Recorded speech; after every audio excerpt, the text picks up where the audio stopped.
Out here, the fire keeps you safe. At least, that's what we tell ourselves. These stories aren't jump scares. They're the ones that follow you home. Welcome to Fireside Nightmares. Many believe the Outback is empty, but it is far from it.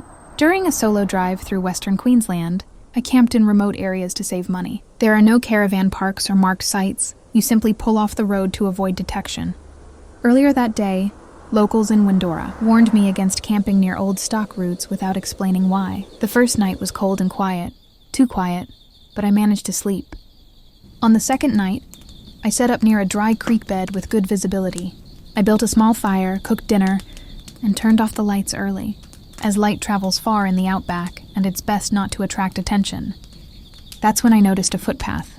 It wasn't there when I arrived, a narrow line in the dirt, pressed flat as if repeatedly walked upon. It wasn't a road or animal tracks. It was a distinct path leading from the scrub straight toward my fire. I convinced myself it was just a stock trail and went to sleep. But sometime after midnight, I awoke to the sound of footsteps, not around my camp, but on the path. The steps were slow and deliberate, accompanied by a pause between each one. My heart raced as the sound drew closer, eventually stopping just outside the firelight. Then silence fell over the bush. No insects, no wind, no sounds at all. I turned my head slightly and saw a shape standing at the edge of the light. It was tall and thin, completely still, unmoving and unbreathing.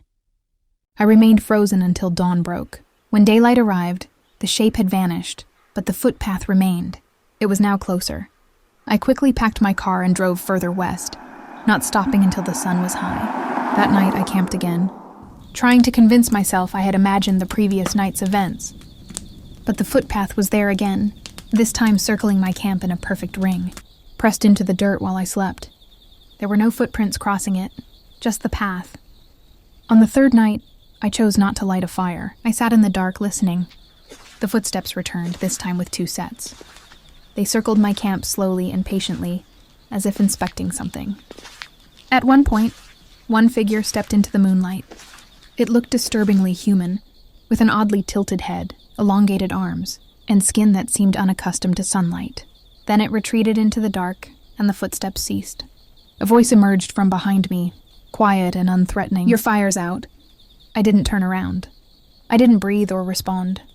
When morning arrived, I drove until my fuel light blared, stopping only when I reached a town. I inquired about footpaths in the bush, and the attendant stared at me before stating simply, "They don't use roads."